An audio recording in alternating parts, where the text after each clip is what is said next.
Hey guys, Eric here. Thank you so much for tuning in to today's episode. Before we tune in to the details today, I have one little favor I'd like to ask you. Are you listening to this on Apple Podcasts or Spotify? If you are, and if you haven't done it already, it would be so helpful to Anita and I if you could leave a 5-star review. It could just be putting 5 stars or even writing down something that you really enjoyed and learned from the episodes that you've heard so far. This kind of help would really improve our ability to give you better content and also to help other people find out about Taiwanica. So if you wouldn't mind taking just a few moments to do that if you haven't already, we would greatly appreciate it. Thank you so much, and we really hope you enjoyed today's episode. in a certain part of your body, mainly your hand. Some people will get hit on their bum or, all sorts of things. And did you experience that? Yeah, of course I do. My math was really bad when I was in middle school. Is it not bad now? It is bad, but no one can punish me now. Let me get the whip. This is episode 54, talking about parenting styles between Taiwan and the USA. What's up, everybody? Welcome back to another episode of Taiwanica Podcast. My name is Eric, one of your hosts here. Proudly here to bring you a very exciting episode that was introduced to us by one of our students. Justin, if you're listening to us now, thank you for the fantastic idea. And now, without further ado, I would like to introduce the other fantastic, spectacular host here on Taiwanica Podcast, Anita. How are you doing today? I'm doing okay. Thank you for asking. Absolutely. How do you feel about today's episode? I'm very excited. Oh. I'm passionate. Yeah. This is something that you are very interested in, isn't it? Yes, you can say so. I was interested in, baby brains, relationships between kids and their parents, and just basically my passion. Absolutely. It's not just your passion, but this is actually something that you teach other people how to do better in, which is parenting styles mixed between the two of these. Is that right? That's correct. I'm teaching a lot of clients and students about how to solve the issue between the relationship between the families and their parents, of course. Well, that's very interesting, and I'm very excited to hear your opinion on these things. I will also be sharing my general opinions. I am not a professional in any way when it comes to parenting. I'm a dad, and I fail. Don't say that. But I fail with love. That's true. And the thing about me is that I'm going to just basically be sharing what general Americans do. Keep in mind, parenting is a unique skill that everyone does differently, but there are commonalities. That's what I'm going to be sharing today, is just basically the commonalities of the USA. Anita's going to be sharing some commonalities about Taiwan as well, but she's also going to kind of give us some guidance on maybe what to do better. Yes, and one thing I would like to mention before we dive into all the details, parenting is not easy. It's difficult for everybody else. And me, not just everybody else, sorry. It's just for everybody, period. So just keep in mind, parenting is difficult because father and mother, they all have different point of view. They have different feelings. They have different things they cared about, and they have different expectation for their kid. And depends on what kid they are having. Boys, girls, they will all be different. And don't even mention about, which is another topic that we are going to include, the relationship, Eric and I, we have coming from different countries and grew up in a very different cultural aspect. That will put a lot of challenge to a family, but it's not a bad thing. So just keep that in mind. There is no good parent, there is no bad parent. We are sharing from the very neutral point of view. So like Eric mentioned, I will share some insights. So I'm very excited about this. Yes, absolutely. So without further ado, we're going to dive on in. Just to give you an idea of what's going to happen here is I will share one point of view from the United States, and then afterwards Anita will be sharing her feedback and then telling us one point of view about Taiwan. And then I'll be sharing my feedback based on what I've experienced while living in Taiwan. So this is kind of going to be the back and forth that we'll be doing throughout the entire episode. So we hope you enjoy, and we're going to dive in right now. Okay, so we're going to start diving into the first one here, which in the United States is all about how children and adults communicate with each other. And the biggest thing that is a challenge for a lot of families in the past was being able to emotionally connect with their child. Nowadays, we have a couple of different groups of people. One of them is the older generation, where they believe that emotions are not necessary. And they think that if I'm going to teach my child how to feel, I'm raising a girl. And so, in a sense, any boy in the United States has been taught that you're not allowed to express your feelings. Now, in newer generations, for example, my sister, who has teens right now, she has been trying to change this point of view and make it so that she can be able to allow her children to express themselves freely and fully about whatever emotion that they have. And this is actually a commonality within the United States these days that maybe Anita and I both didn't get, which my mother never thought about me expressing my emotions was a good thing. Neither were for most of my other friends who were men. And so nowadays, like I mentioned, it's a huge switch where we're trying to now understand children, not only what they say, but what is the meaning behind those words. Why are you feeling angry? Is it because of, you don't want to clean the dishes right now and I'm telling you to do it? Or is it because something happened at school that made you feel really bad?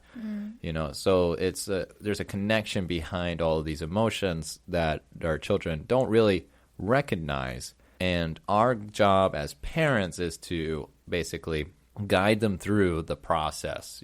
Right now they feel this certain emotion, but it's not necessarily because of their present condition. There's something that happened recently in the past or maybe farther in the past that made them feel this way, and now it's coming up. And we're there to basically be open ears. So in the United States, this has been becoming a very popular way of thinking in terms of parenting.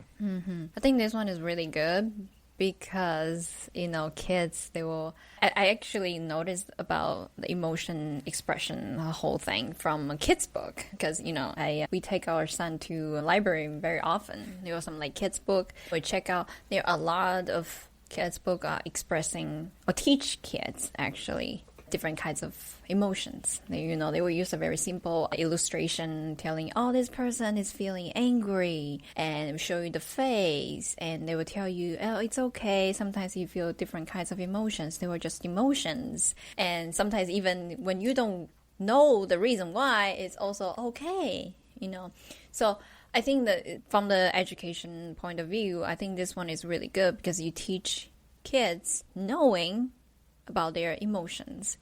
And in order to express your emotion fully, you have to understand where is it coming from and why you're experiencing. So I think that's really good. Like in America, in general, even when I was in public, some kids will be pouting for something they cannot have. And the mom will be like, why are you doing this? Tell me how you feel like this. The kids will be like, because I want to play 5 more minutes or things like this. They will have this safe space for the kids to fully express what they feel. Absolutely. And how they feel. Beautiful. No, it's definitely what we've been seeing lately. And I think it's a very positive change. Yeah. So what about in Taiwan? Is this a common thing, or what is the common thing to do in terms of when a parent is trying to express themselves to their child? For me, I think Taiwan is a very special country. I think I mentioned it probably a couple of times before.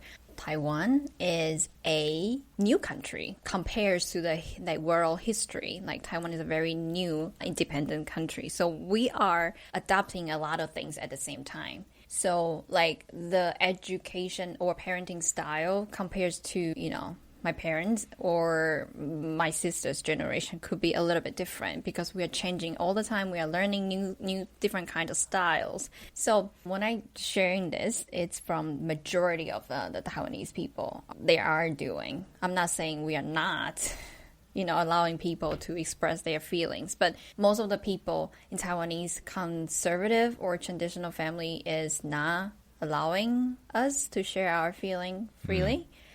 Mainly because I feel it's unnecessary.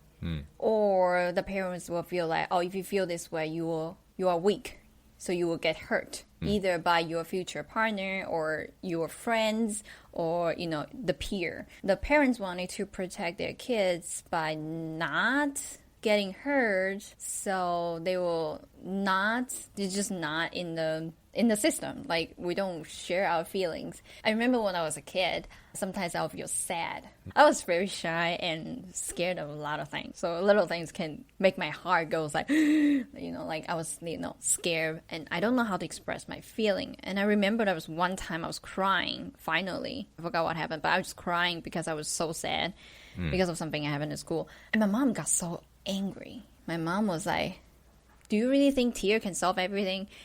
Those kind of statement. Yeah. So in Taiwan, simply put it this way, we do not pay a lot of attention about kids expressing their feelings. Right. It's more about toughen yourself up, be strong. Yes. Don't allow the emotions to take over. Yeah. If you do, you fail kind of mindset. Yes, or you will be considered as the weak part of the family or in any kind of group, which I wanted to put in the label here. Sure. Well, it's one of the terms of Taiwan. The first one is collectivism. Group mindset. Yes, emphasizing the peace and the harmony in groups. Doesn't matter what group, like between you and your brothers and sisters, between you and your family, between you and your classmates, between you and your class, between you and your school. Every kind of group, it's not just about you, it's about everybody else. Right. If you have a different opinion, figure it out by yourself, because that's not what everybody else is thinking.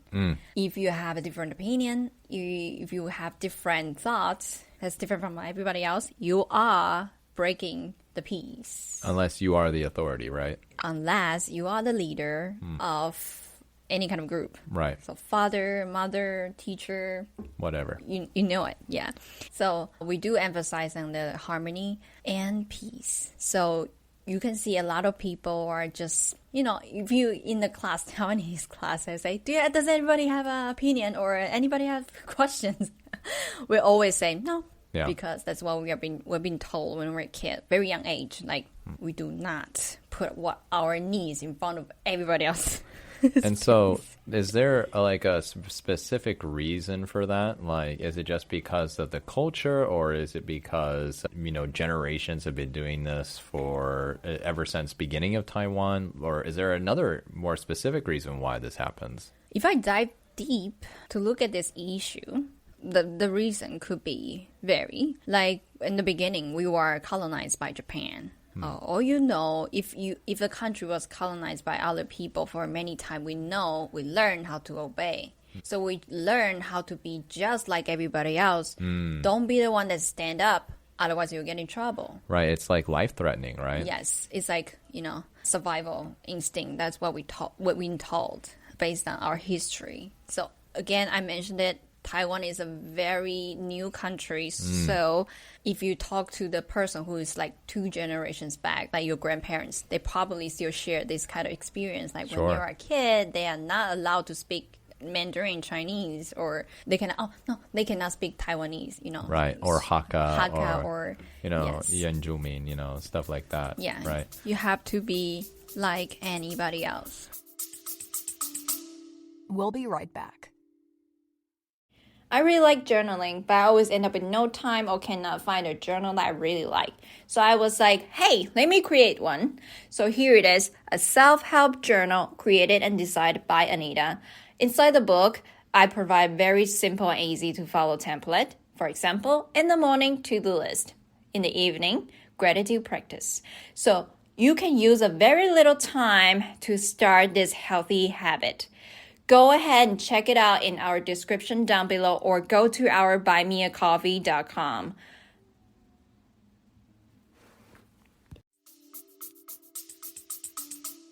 So either fit in or get kicked out, or even worse, maybe, sacrifice your life for being an individual. Yes, that's the very old point of view. Like, if you stand out, that means you are also bring the threat to the group.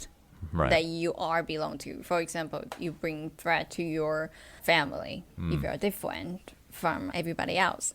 So this kind of principle, I'll call it a principle, they're still following it. But again, because our society has been developed really, really fast now. But even though that a lot of people still have this kind of mindset in their back of their heads, like we have to be like everybody else. It's very interesting because that leads to how United States and Taiwan is so different in my next point. And that's for us, we were also attempted to be colonized by other countries at the very beginning of the United States, such as France, Germany, and Great Britain. Great Britain being the greatest of them all. But we were capable to fight against these colonizers to the point where we gained independence through our fighting. And this kind of generated the sense of independence being the birthright of every American. And so for all United States citizens, the goal really in the back of our minds is to be as different and unique as possible. And so that being said, parents, when they are raising their children, they already know that this is kind of an innate feeling that their children are going to have because we too have it. So we have something that we need to focus on instead, which is setting limits and boundaries for our children. You're too free. Yes, you are too free. Exactly. So we have the opposite phenomenon happening in the United States from Taiwan, which is our children will, do what they want. They'll wear what they want. They'll be where they want. They'll have friends with whomever they want. And this kind of situation causes, good feelings if they are done well. But if they are taken to an extreme, then this can definitely cause issues for a lot of things that the parents have to go through. And so because of that, we have to, at an early stage of life, give them an idea of what is okay to do and what is something that they should really focus on maybe not doing too much of. So consistent rules, making so that they can feel more responsible and have accountability. Such, for example, that right now, in Anita and I's relationship, our son has two different parents. Anita and I have a lot of similar traits in our personalities, but one of the biggest things that's different from us is that Anita is the nurturer in our family, and I am the rule setter. I am the discipline maker. And so for that, our son gets a full, healthy relationship with his parents where he knows where to have fun, but he also knows what is not okay to do. And so because of that, he has created his own independence around us, but he knows that there is a certain restriction that he should respect. It's not about like him not being able to have fun. It's more about him being able to know that if I stay within this area, I am being responsible. And I really love this word responsible because if you break it down, it means response-able. So if someone says no to you, you can respond in the way that you think is best, whether that's a yes or a no. And so this is the thing that we're trying to teach our son. And most Americans these days are trying to teach their children because if you do not, like me, when I was a child, my mom did not set boundaries for me. And keep in mind, bless her heart, she raised me by herself. That's true. And having a boy with no father is really difficult because boys learn from their fathers about this kind of stuff. Know their limits, know their rules. And I didn't have that. So what happened? I was crazy. I was all over the place, bouncing off the walls, going in different places, going into random people's houses when I was 5 years old, say, hey, can I come in? I did lots of crazy things that normal children would not do. And sure, I gained a lot of benefit from that, but I also had a lot of risks involved with that, that luckily for me, I came out alive from. But a lot of children, when they don't have that, they end up doing things that are, dire, things that can cause them great stress or even life-threatening. And so the idea that we learn in America is that it's good to be free, but know what freedom is, respect it. And if you do something that is too free that affects other people or yourself to harm you, be careful in the future because you're going to cause, greater stress. So that's kind of like the idea.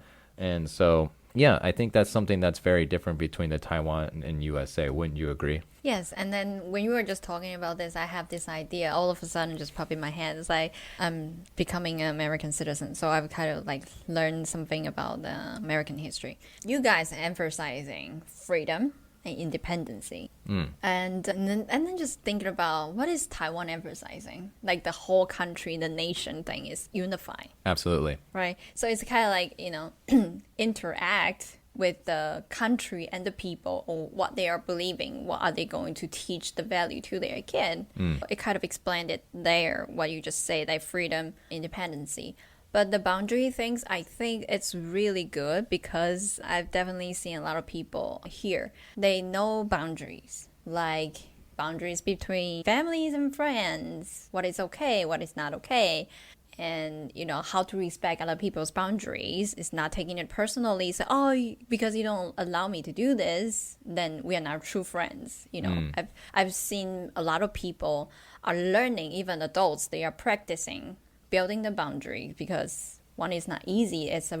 But yet it's a very important skills to have, which is set boundaries. And coming back to the things I just mentioned, in Taiwan, we are emphasizing the harmony in the group. Group is the most important thing. So we don't have boundaries. So what's an example of that, in, let's say, for friendship? Since we already kind of have an idea of what it's like with parents, in Taiwan, I would like to share my point of view really quick before you answer that. It's just in Taiwan, I know that with parents and family, there are no boundaries in terms of what can be talked about. So a very specific example is when you get married, the parents will ask you, when are you going to have kids?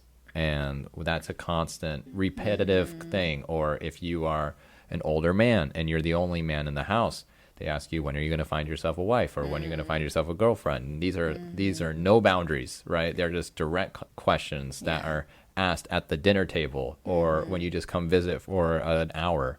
These things are brought up. In the United States, this is unheard of. They might bring them up when it's a really personal moment, one-on-one. And you're like, hey, I really care about you, and I just want to ask you on a personal level, are you going to get married? Like in the United States, we would ask it this way, right? Or they would be like, do you have any plans for the future first? At least like it's a buffer question there.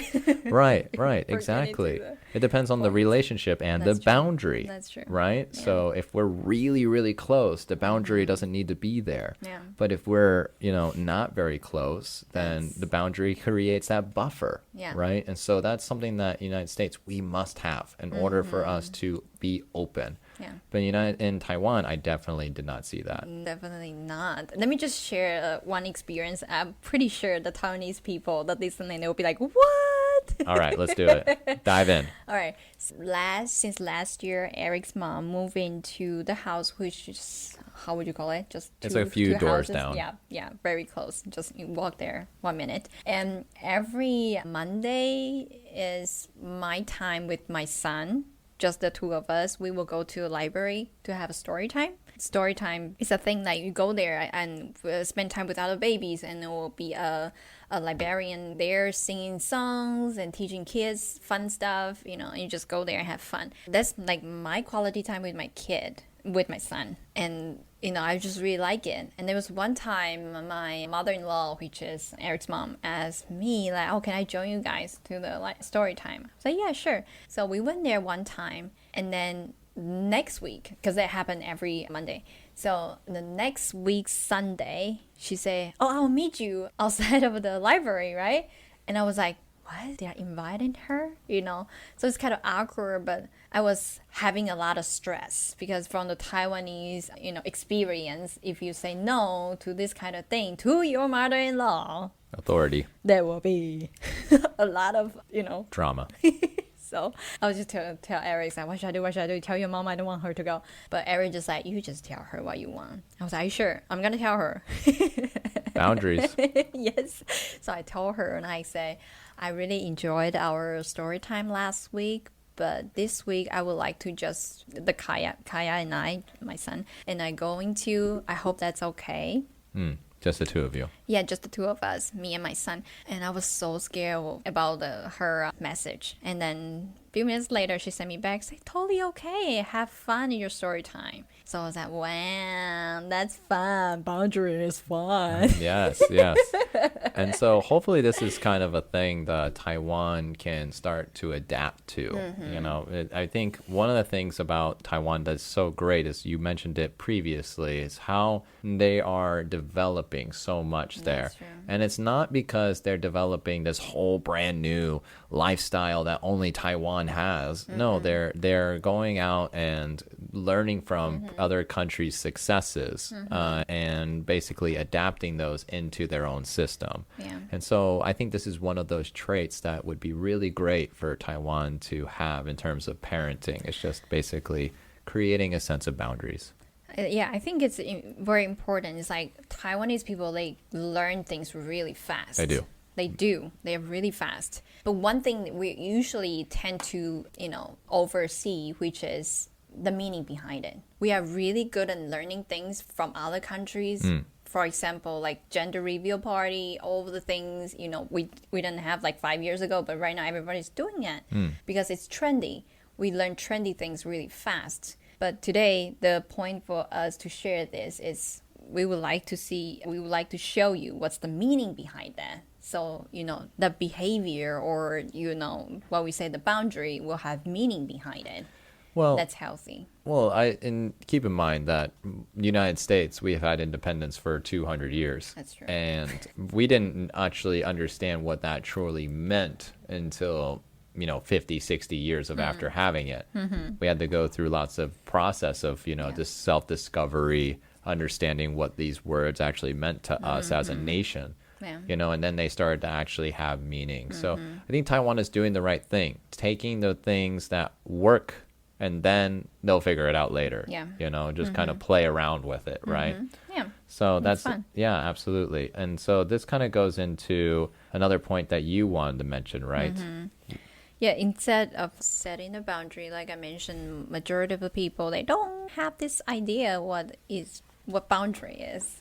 Instead, we are not really encouraging, we're forced to respect for authority, which we already mentioned earlier, which is the leadership in every kind of group. In your family will be your parents, and between your brothers and sisters will be your oldest brother or sister. Your school is your teacher.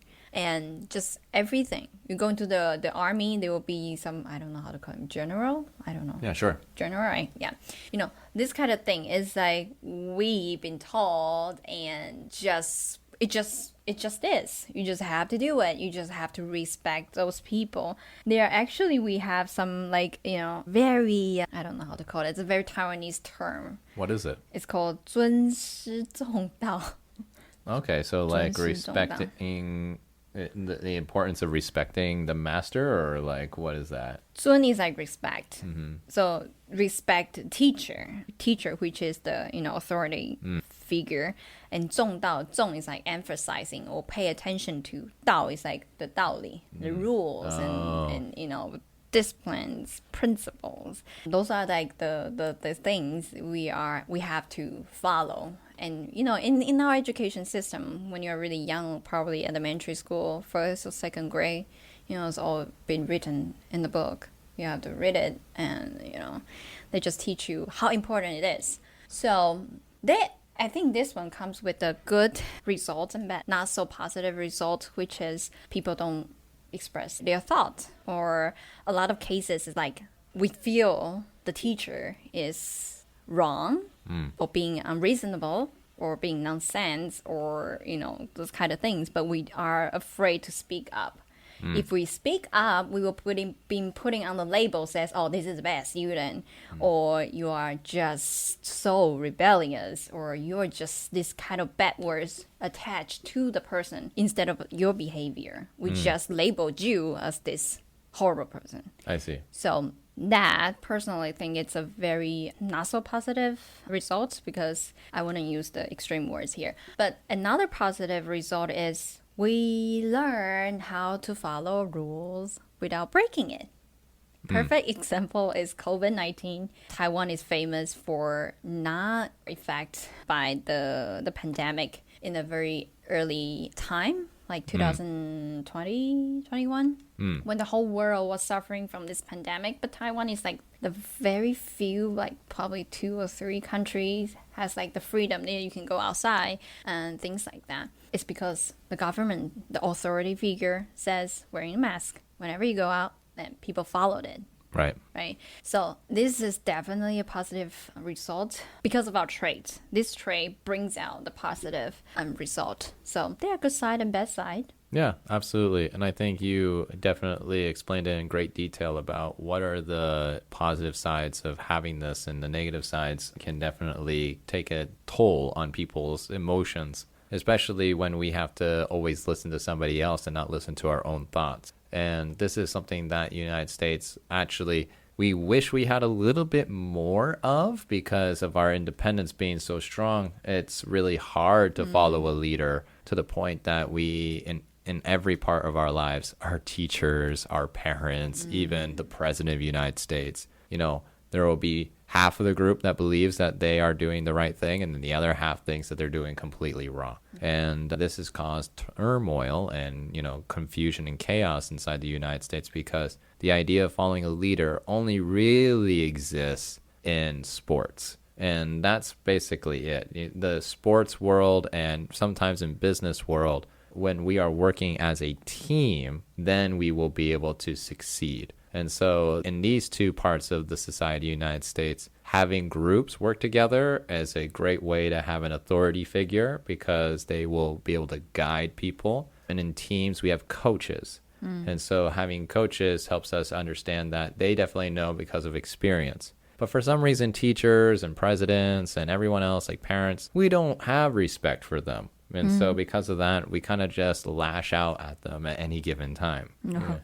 And so this is one of the things that we're trying to learn how to maintain or regulate, which is actually the last term I wanted to bring up today for America, is emotional regulation. One of the things that parents really want to do these days for their children is to allow them to express themselves, kind of the opposite of what Anita said with her mom, where Anita was feeling very emotional and her mom scolded her for it. In the United States nowadays is that if there is a lot of emotion being presented in school or at home or wherever, we try to allow it to happen, but also let them understand after it happens how extreme it is. So if it is like a baby, not a baby, more like a toddler, 2-3 years old, and they're crying their eyes out because they're not getting enough, whatever they want, like enough hugs or enough carrots, like our son, we allow him to express that emotion fully.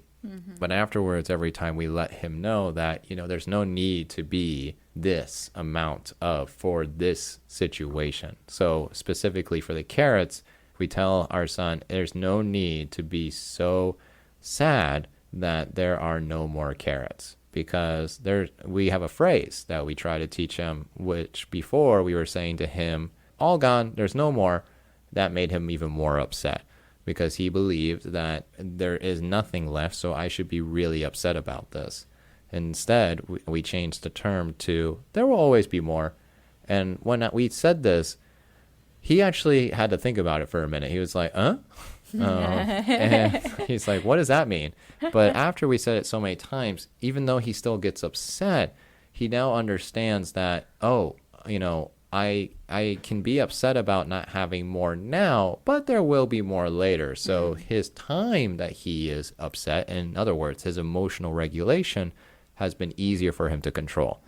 So this is the thing that most parents in the United States have been trying to teach their children these days, is to allow the emotion to happen, but also teach a lesson at the end of it. And so this is something that we've definitely noticed that works really well here. But I'm really curious, is this something that in Taiwan you've ever noticed? Oh, she said that it's not in our mind. We just never have that chance to express our feelings, and we don't pay attention to our feelings. We tend to think our feelings or emotions are not important. You're just being nonsense if you are being emotional. So we don't really pay close attention to those kind of things. But actually, when the kids, especially when they're really young, they react. Sorry, let me say it again. They will do something to see your reactions. That's how they learn. There is no good or bad in their world. They don't understand the concept of those two. They do things to see how you react. That's how they learn. That's how they identify their behaviors. So in Taiwan, we don't really have that because we only say that you have to follow the authority. Meaning when you're even when you're really young, you follow what your father or mother said. When you're crying for food, you'll get punished, which is the point, play an important role in most of people in Taiwan, especially like parents to their kids, which is discipline. This is one of the last points you want to mention out, right? That's true. So discipline comes from many different forms. The most common one in my generation is physical punishment. Such as? You know, if you're not behave well, if you don't get the good score at school, you will get, whipped in certain part of your body, mainly your hand. Some people will get hit on their bum or all sorts of things. And did you experience that? Of course I do. My math was really bad when I was in middle school. Is it not bad now? It is bad, but no one can punish me now. Let me get the whip. So yeah, the first thing that I can think of, because when I was a kid, I was very quiet and shy, so I don't really get in trouble because I don't dare to try anything. But when I was a student in the middle school, you know how important it is to have a high achievement of, academic achievement is very important. So we really, really cared about your score from school. So if you didn't get a good enough score, you will get punished. So that's that.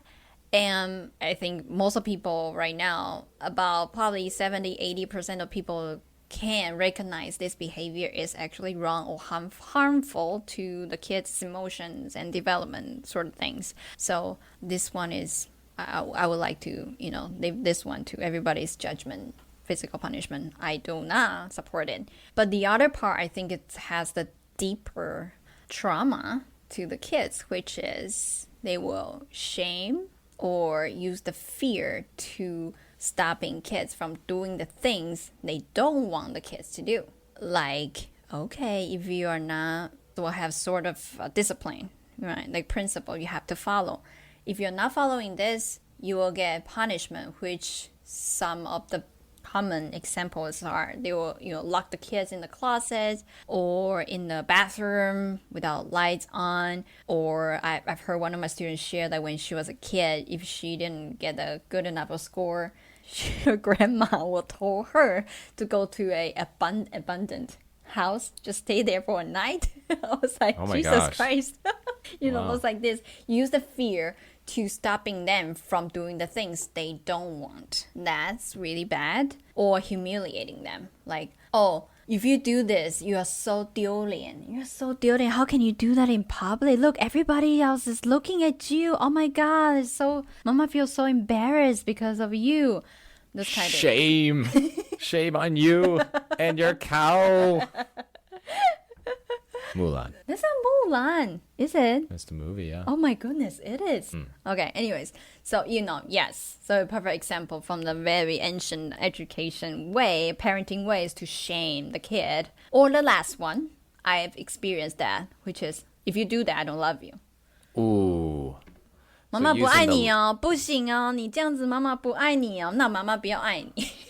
Wow, like so using the love card, that's harsh. Those things, in my work in the short term, the kids might fear or might feel ashamed or might afraid of losing your love, then follow what you told them to do. So generating fear in order to learn a lesson is one of the ways that Taiwanese parents will basically enforce whatever rules they want to teach their children. Exactly. It could be conscious or subconscious, or that we just grew up from, this kind of way. Like our parents treated me that way, so it worked. I was, fearful for my father, so we thought it was respect. So we think, oh, that works, so I'm going to teach that to my kids. But it's really bad. There are consequences. There are consequences because, like I said, the kids, they do things to see your reactions. And those three kind of thing is like, so they won't give the kids, they will encourage the kids to try anything else. Or they will feel they are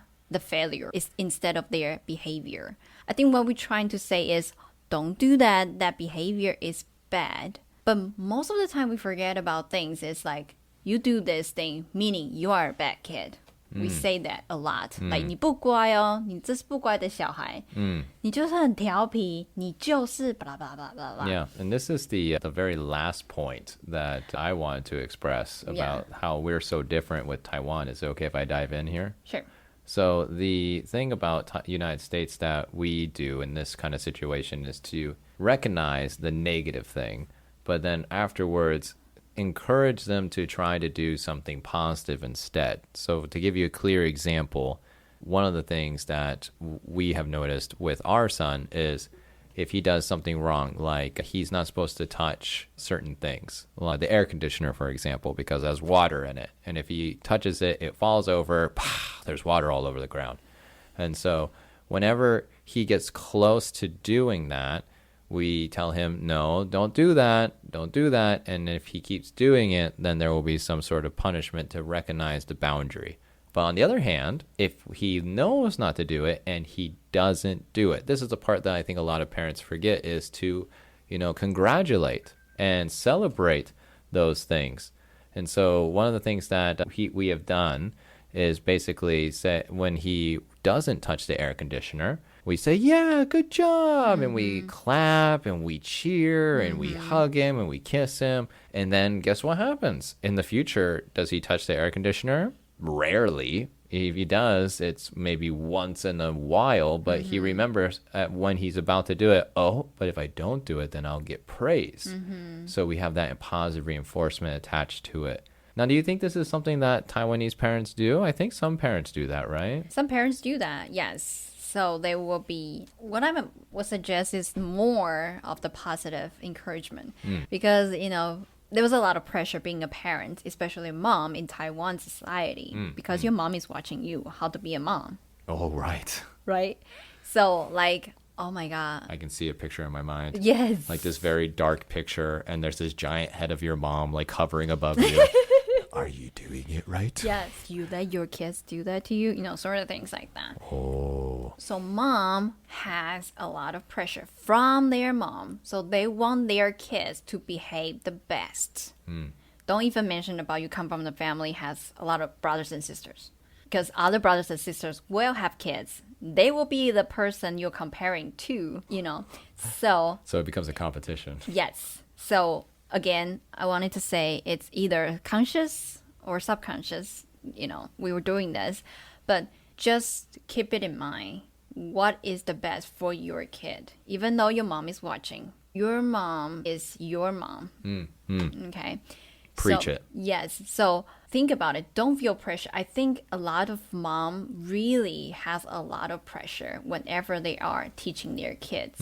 You know my mom, right? When the baby was born, I think you should do this to protect the head shape. It's like, I was trying so hard to keep this baby alive and you're talking about head shape. But you still listen too. You were like, oh my God, I got to do the head shape thing that mom said. That's what I wanted to mention because we do suffering from a lot of pressure from our mom. That was associated with a lot of things. Well, my mom recognized me as a good mom or not. Oh, right. And then there are moments like that where there's some sort of crazy thing happens to Anita, and I'm guessing this happens to many Taiwanese women, is that if the mother says something bad about your parenting, then afterwards the mother feels like disgrace, shame, all these negative feelings about themselves, even though the mother's not necessarily saying anything bad about them, just saying something about their skill about being a parent. On the other hand, if they say something positive, then you feel like you're on cloud nine. You're like, oh my God, I'm the best freaking woman on the world. See, that's what I was talking about, those part of things. I have to bring the peace to the group, which is my family. When I have this young baby, I have to bring the peace to my family and to my parents because they are my family. Authority. Yes, and I have to respect the authority, which is my mom. So I have to listen to what she said in order to feel like I'm successful, not feel ashamed. I have to get the approval from my mom. And isn't that kind of like getting an A in class? Like that's exactly right. Isn't that like Taiwan's like big thing too? Is like if you get straight A's, you're a good child. You are the golden child if you got straight A from your school. So if mom gives you a gold star for being a good mom, then you're like a straight A student, basically, right? So basically, that's what I wanted to say, because we associate those things with love. One, we don't say love when we are really young. We learn if we obey our parents, if we get straight A, if we don't do the things that will make my mom angry, my mom will be so nice to me. So when I was really young, I recognized that as love. So you see, that was the problem. Wow. It's not a bad thing that you realize it now, because I also have to go through a lot of personal development and, communicate with my mom to realizing it. So it's all love. What we want is love. So now you think about it, to your kids is the same. Your kids just want love. If you put your kid in the situation like what I mentioned, feared, ashamed, or without your love, if you think about it, you as a kid, now you can see what your parents were doing to you, and you can make your own judgment if you still see this thing as a positive thing to do your kid or not. But what I just mentioned about that is like, the whole system. They all connect. They all connect. So that's why I mentioned that it's very important. It's all love. Final point I wanted to mention is the kids. Their brain is very precious, which is also another personal interest. I like studying neuroscience, which is the brain, especially for a young age, because I just love babies. They are incredible. So their brain is, they are adopting a lot of things. It's very flexible. Very flexible. It's like plastic. Yeah. And they want love. Everybody wants love. One thing I think you can take away from today's episode is, doesn't matter how harsh your mom treated you when you were young, it's all love. Even though it sounds really strange, how can that be love? Those behaviors come from love. They love you, otherwise they won't do that to you. It's called, my mama always say that, if you are not my daughter, I wouldn't do this to you. And the daughter will be like, I wish I'm not your daughter. Yeah, right, totally. But your mom said that has a reason. They don't know how to express love either. So what you can do right now is to forgive what they were doing, because notice, every parents are trying their best. They know how to be a good parent. Right now, everything that we just debunked and, break it down to you. What you can do is love your parents. Love your parents to let them know that you love them. They don't have to be always this authority for you to follow, because for them, that's love. If their kids follow what they say, means, oh, my kids love me. Because again, nobody teach them what true love is. We are all associated and learning from all the environments like this. So you let them know that you love them, then they will be free. You can set them free. So they will feel like, I don't have to always be part of our kids' life, because deep down, I know my kids love me. And they told me that. And you can love your kid, because without your parents giving you pressure, you can have so much time and so much energy to just treat your kids the way you want it to, because only you knows what's the best for your kid. Truth. So that's the things I really want people to listen to it. I think it's a very great final message, Anita. Thank you very much for sharing that. And I think that is just the tip of the iceberg about how to understand parenting. And if you really want to deep dive into the mixture that we're introducing to you today, definitely feel free to reach out on Taiwanica Podcast Instagram to Anita herself. She will be happy to organize times with you to be able to communicate this in greater detail if this is something that you are interested in, because I know there's a lot of people out there who are curious about this kind of situation. So definitely feel free to reach out. Anita, thank you so much for sharing.